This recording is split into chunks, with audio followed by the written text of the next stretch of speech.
At the end of your life, what will be your legacy? What will you leave behind for future generations? For the world, join the World Messenger, Isabella Lundberg, each week as she brings you a new distinguished guest from the business, sports, or entertainment world to share their success, their struggles, and their lessons.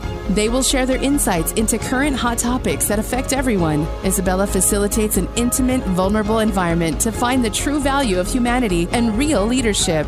Are you ready for your legacy? The legacy that matters? What would you do if you had an opportunity to learn over and over most pivotal lessons from your father? All the errors and mistakes, ups and downs, and also opportunities to grow and turn your life around and build multi-million-dollar business. Today, Guy is going to shed the light what it means to be a true entrepreneur, what it means to start over, and what it means to do things better. He built multi-million-dollar cleaning business, an opportunity to really help and impact larger corporations, but also people that work with them hand in hand to make communities better. Today, we have a chance to speak with Tim Murch. He is a chairman of CEO of 4M Building Solutions, former hockey player, athlete itself, graduate from University of Missouri, but also huge contributor to people in St. Louis area through his volunteering and supporting as a chairman. Buddy Fund. What did they do there? Let's discover some amazing things for children, which I'm super thrilled and excited. And I cannot wait for you guys to hear from Tim. Tim, welcome. Well, thank you very much, Isabel. It's an absolute pleasure to have you here on the Legacy Leader Show and to really shed some light on some amazing work you've been doing for decades. You had obviously a very interesting upbringing. And if you don't mind sharing, how did you get into this industry and some amazing lessons you learned from your father? Yeah, it's a long story. My father was a depression child. Long story short, his mother died when he was 14. His father worked 2 jobs during the war. He put himself through the University of Missouri in college, and then had the opportunity to get in the janitorial business and grew that from 1952 to 1969 to be the largest contractor in St. Louis. And I'd grown up in the business, not from the beginning, obviously, but along the way. And it was a great business. And he ended up selling it in 1969. And he calls that mistake number 1. He took it all in stock, which is a company on the New York Stock Exchange that was at 24 and was supposed to triple. Well, unfortunately, in fairly short order, it went down to 2 and an 8. So here's my company, and here's this worthless piece of stock. So watching that, things register in what work and what don't work. Yes. And that's stuck with me forever in regards to don't bet the farm. But it's okay to leverage, but don't take it too far. And then he moved on to what he refers to as mistake number 2, which is building an ice rink in Columbia, Missouri, where he's a past president of the Alumni Association, very involved in the university. And everything that possibly could go wrong went wrong. It was just basically a perfect storm for an MBA course. And the recession hit in the early mid-70s, energy crisis hit, enrollments went down at the 3 universities there. He had a manager stealing them blind in a cash business. So he ended up moving up there, selling the nice house in the middle of the recession, got it to where it was breaking even, and found a buyer for 50 cents on a dollar. And he owed a couple $1 million in 1970s dollars, was advised to file bankruptcy. And didn't, just due to the fact that his constitution, his values were I'm never going to leave anybody hanging out to dry. He didn't know how he was going to pay him back, but he eventually did. So I watched all this. I grew up with all this, along with him giving back just in a tremendous way in volunteer positions, and always being available to help others. So that was instilled in myself and my siblings. So to get back in business, he had a customer come to him and asked him if he would be interested in cleaning his business. He was cleaning their buildings. One of his former customers. He was 50 years old, broke, and we had a long talk. I was a junior in college, and I had always known I wanted to do something on my own, but at that stage, I didn't know quite what that would be. And I said, well, with both of us, I don't see why we can't do it 2 or 3 times better than you did before. And I said, I'm in. And he said, okay, you get out of school next year. I took 23 hours. My last semester, I cleaned a building 7 days a week my senior year, and gave up playing hockey my senior year, which is like cutting off my arm. And it all happened. So 45 years ago, October 1st, we started out with nothing. He borrowed $36,000 from his best friend, and that was a start. So you see what works, you see what doesn't work. Obviously, there's some very, very challenging life learning lessons. And I've just always been one to learn and grow and learn and grow and learn and grow. And the most is, I think anybody and everybody will say, the most beneficial, powerful challenges and experiences are the ones where you grow the most.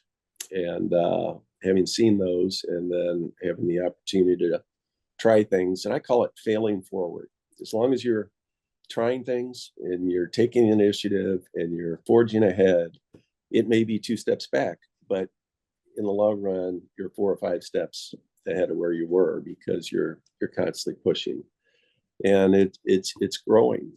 And as I mentioned before, we grew up with my 4 other siblings with parents that were always instilling in upon us that the more you give, the more you get. It's not to get it back. It just happens. And, whether it's the secret, the universe, God, and our faith, that's the way the world's orchestrated up above, as far as I'm concerned. And I firmly believe that. So things do, good things happen to good people. And it's just been, literally a calling in regards to the Buddy Fund. My father used to be very involved. He was one of the first members, and was very involved in it. And when we went in business, we kind of split our charitable endeavors up, where he did his thing, I did mine. And it worked out well. When he couldn't be involved anymore, just due to his age and situation, the Buddy Fund had really, really started slipping and was barely being held together. And I had literally I had a calling. It was make a difference with children, make a difference with disadvantaged, at-risk kids. So lo and behold, as I say, things are orchestrated up above. I was at Buddy Blattner, who was the founder of the Buddy Fund's funeral.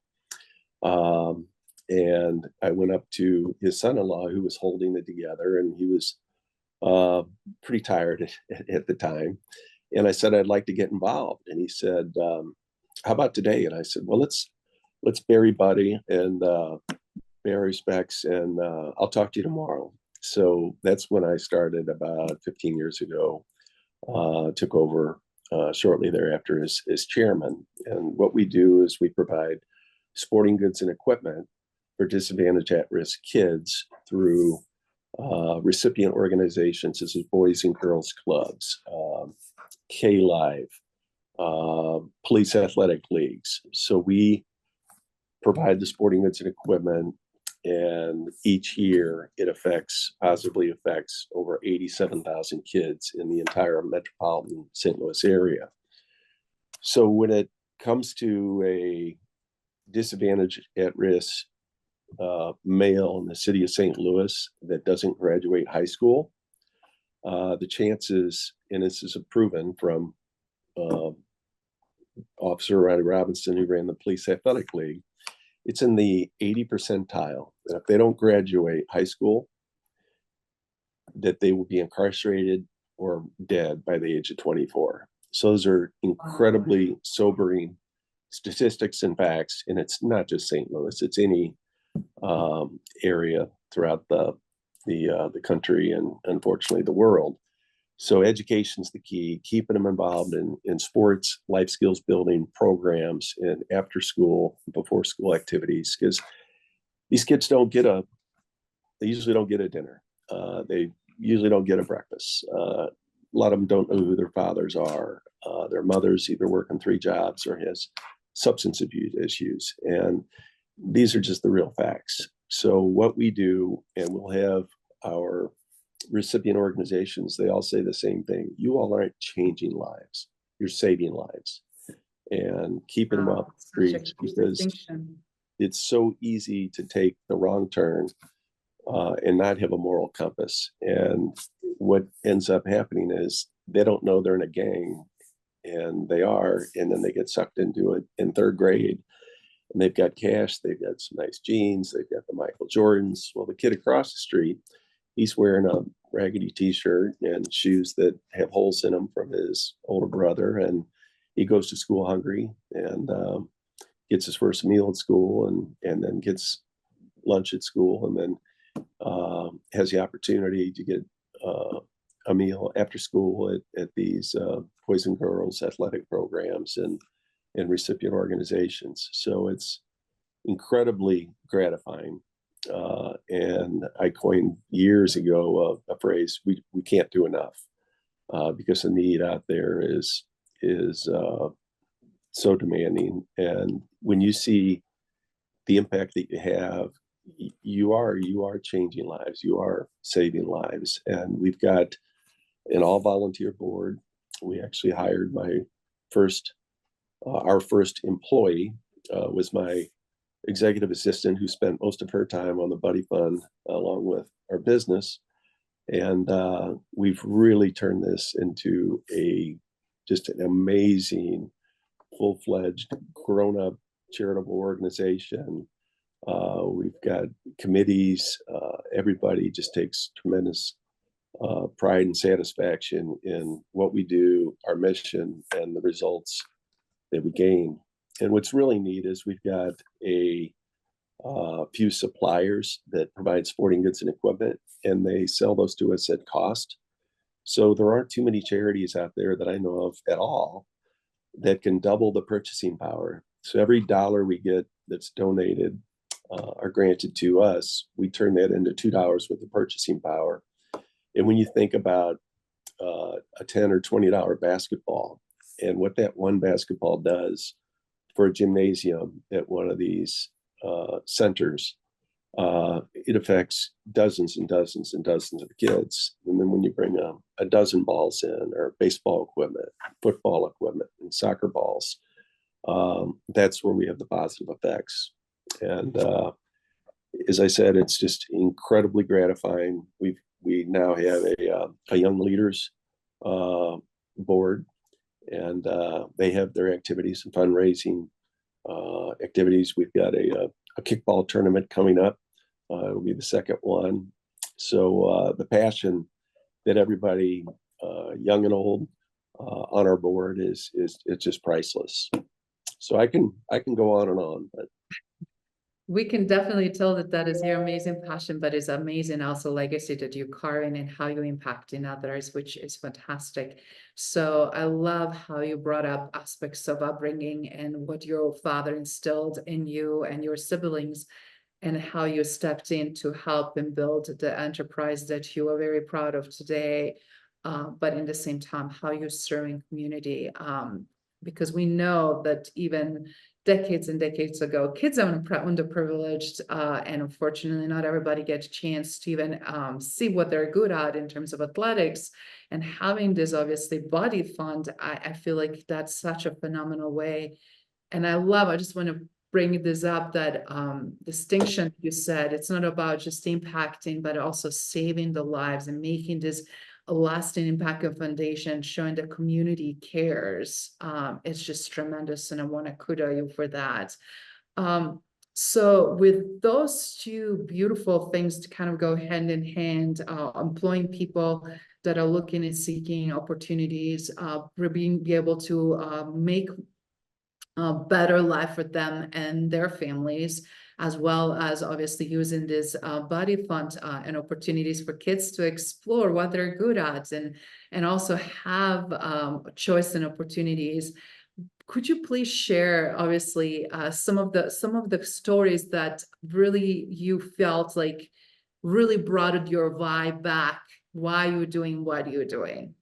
I'm sure that it's the one story that was always a great reminder to keep persevering and keep enduring all these ups and downs in your life, Tim. Yeah, well, I tell you, I was very, very blessed with a father that had perseverance like no other. So tremendous role model. He was my best friend. So to be business partners with him when we started out with nothing, I always had a very strong work ethic. That was never a problem and very goal oriented. So I always put it out there. For some reason, when you commit to something, it happens. And who doesn't like winning? We all love to win. So we based the company around winning, but having fun along the way and having goals. But kind of getting back to your question, what again is also very gratifying is when you look back and you say, we're providing a livelihood for over 4,500 team members. They're not employees, they're not associates, they're our team members. They are the most important team members in the entire company because they get the job done for us and for our customers every day and every night. So we put them at the top of everything we do all the time and recognize them as much as we possibly can. So it's not rocket science, but it's amazing when you look out over the horizon and you say, this is where we want to go, and you share that vision and you get everybody on board with that vision and they are a part of it and they have ownership and they have their fingerprints and footprints all over that journey. And then to take it from 1 million in sales to 12 million in sales and bill $1 million a month, that was huge. And then getting the 25 million and then to 50 million. Well, along the way, we're developing team members and we're providing opportunities for them to grow and expand their expertise with growth opportunities within the company and to be promoted and to take more on. We have I would tell the story hundreds of times. I bought a gentleman in our company in Kansas City 23 years ago. He was $1.5 million in volume, and he's running about $80 million for us right now.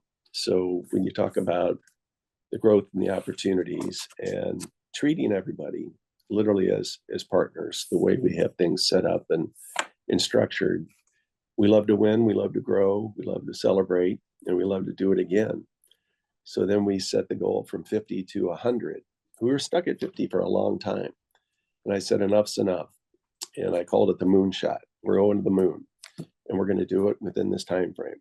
And we got everybody together and everybody set the priorities and owned how we were going to get there. And we did it in about half the time that we set out. We did it in less than 4 years when we had a 7-year plan. And then we reached the moon and we just touched down at Mars about a month ago on the Mars shot.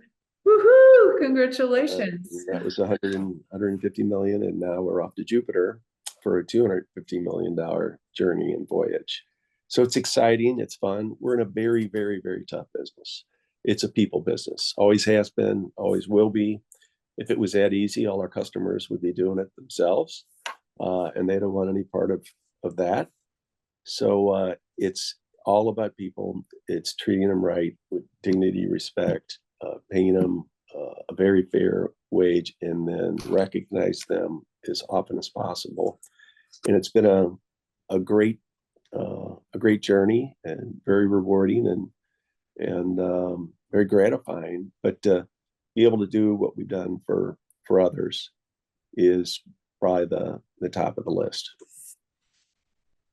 So amazing. Kudos again. You're right. It's a very challenging, difficult, but to also someone who works closely with some of the top Fortune 500 companies and knowing that you have clients as Visa, IBM, FedEx, some of the companies that impact in the world in so many ways, and also to be in their environment and trusted partner to take care of their buildings and be able to take care of their needs speaks the volumes of your work ethics and quality that your company is providing.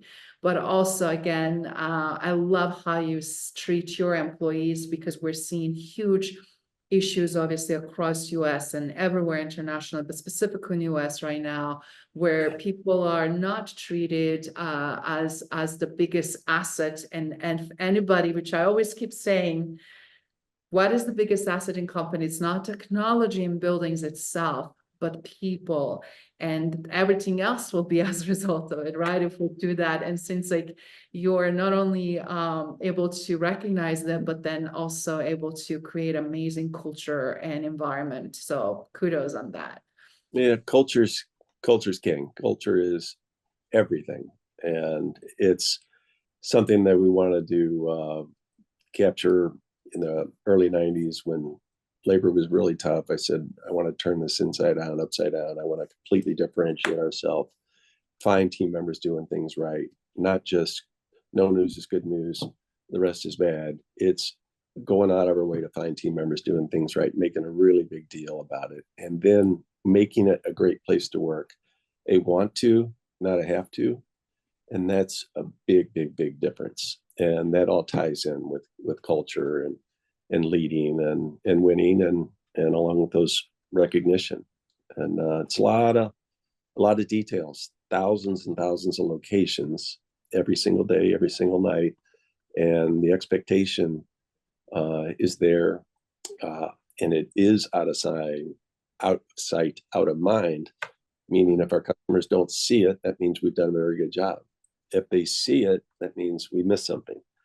So those were the systems and the processes and unique, innovative solutions that we put in place that truly differentiate us for that consistency, so that we're only as good as we were last night or today, and we got to do it again and again and again.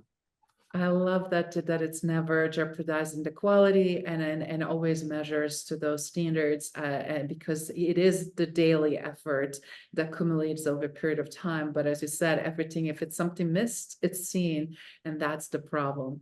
I love your philosophy. Obviously, I love your leadership here. You were on the Legacy Leader Show sharing what is all about and how to build timeless legacy that that you impact generations and generations to come, around grooming future leaders, around showing what's possible, and also creating this ripple effect in community that has so many struggles, and it's just phenomenal. But you're also taking on another challenge where our paths crossed, and which I'm super thrilled, and also have a chance to also experience your big heart and passion for your colleagues. I mean, the fact you give up playing hockey and possibility of being pro athlete and going beyond college in hockey, and opportunities that you've turned around and decided what's important to you, and support the family, support your father, and do things with him. And as a result, obviously, rest is the history. Now you're also supporting one of your colleagues, you're one of your friends. You went together in school together, in college together, and doing some amazing initiative with Drive for Five. Do you mind sharing a little bit about your passion, desire, and what are you up to with Drive for Five and Mark McIntosh, our colleague and friend, and continuation of your amazing support? Yeah, well, Mac's one of my best friends, and we met in fall of 1976 as pledges at the ATO House in Columbia, Missouri, and didn't know who he was other than the fact that he was a three-sport All-American, and I was just a high school hockey player at that point in time. So it comes down to respect and friendship, and those two words, you just don't get those. You earn them, and you earn them mutually. It's like credibility, right?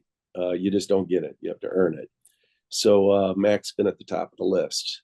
His value set, he always gives back with his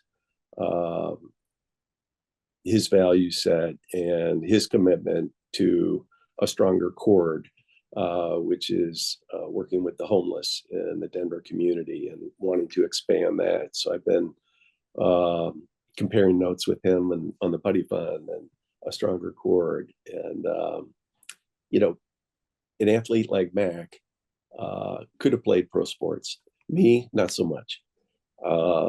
But he could have probably taken his pick out of 1, 2, or 3 sports. And he had a very unfortunate accident his senior year playing basketball. And it affected his opportunity to continue on. So he switched courses and he said, I'm still going to be involved in sports, but I might not be able to play. So he got his journalism degree, went back to school, and then said, I'm going to be around all the people that I love and what my passion is.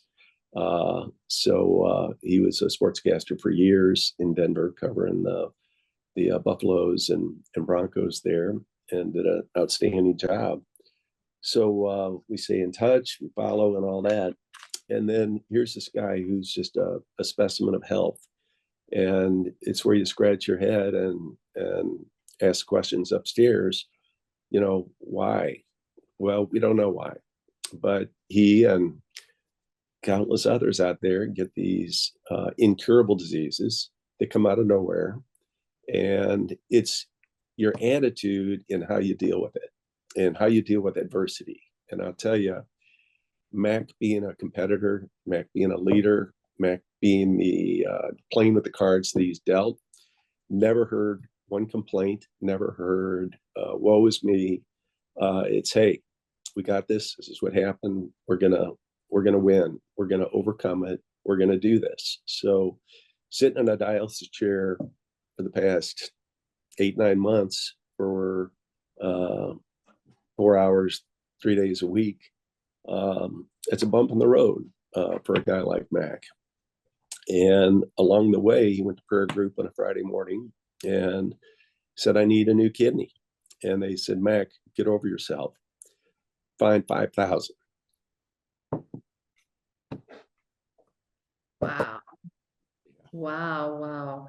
And you are now supporting and helping efforts of, and reason I again bringing this up is you're already been involved in a lot of charitable giving and support and community, but now you're also helping out and something that is very little spoken about, an awareness simply, about live organ donation, and just simply a reason why I'm again want to tie this together shows what type of leader you are and how much you are constantly contributing and carving. You're already living your legacy, and already you led that legacy or continue to live with that legacy. But you also have so much accomplished that leaving your legacy, it's already also set in a stone. But with this chapter in your life, if you can just tell us in closing, with everything you did and all this amazing wisdom, what would you like to be remembered for, and what is left in the bucket list from Tim Murch to do that he would like to see, beside now that you are headed to Jupiter? What other major milestones you would like to accomplish? Well, obviously, making a difference in others, whether it's in the company as we continue to grow and prosper, and provide a clean, healthy, safe, sanitary environment for all of our customers, that they can feel good and safe and secure, especially coming out of COVID the past several years. And those are things that the growth opportunities for our team members, those are just priceless. When you see somebody that wants to grow and then you hear they got a new car, or they bought their first house, it made, certain people may take that for granted, but these are lifetime achievements for others. So, and just being very, very grateful I think I've shared that I've used the word grateful and gratitude probably more in the past 3, 4, 5 years than I have in my entire life. And it's the way the world works. I mean, you give and you get, right? Helping Mac, helping our team, helping our customers, whether it's at church, being involved, making a difference in others. And we are, I know we're put on this earth to serve and serve our family, serve our friends, serve our community, serve our church, serve our Lord. And I think those that get that have the richest lives in the world, whether they have, financial money or anything tangible, but they are the true wealthy ones. Wow, I love again that because shows the foundation that we have to maintain our spiritual beliefs and also our emotional and mental mindset, where it's coming from, on that, again, strong ethics, strong leadership that fortunately we're lacking of. And it's such a great example to highlight you, Tim, today, and what you were able to do for St. Louis and general in Missouri and other states as a result of your work ethics and growth and trust of top brands to serve them through your 4M building solutions.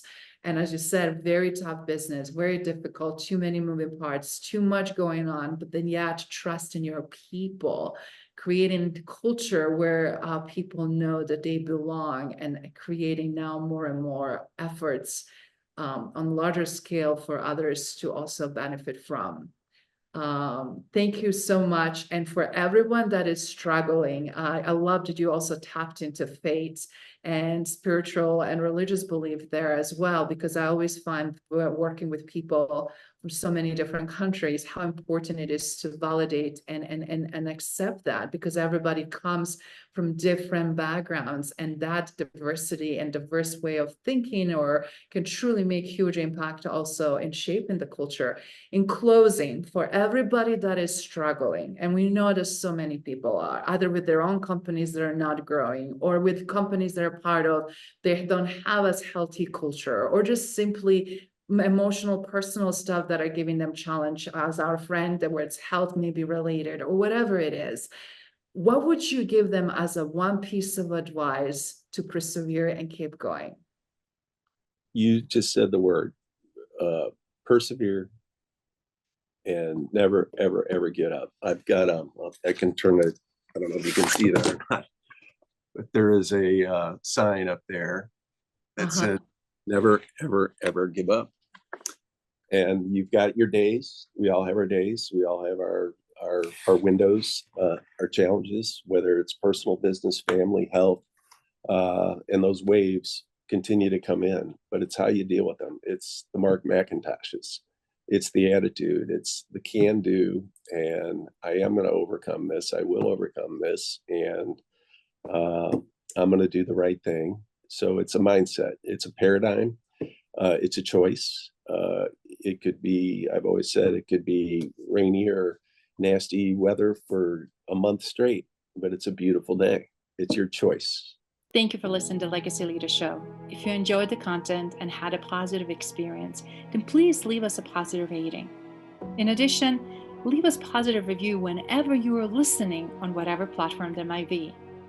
Make sure your friends and family also know about the benefit and value that we provide and what we have to offer.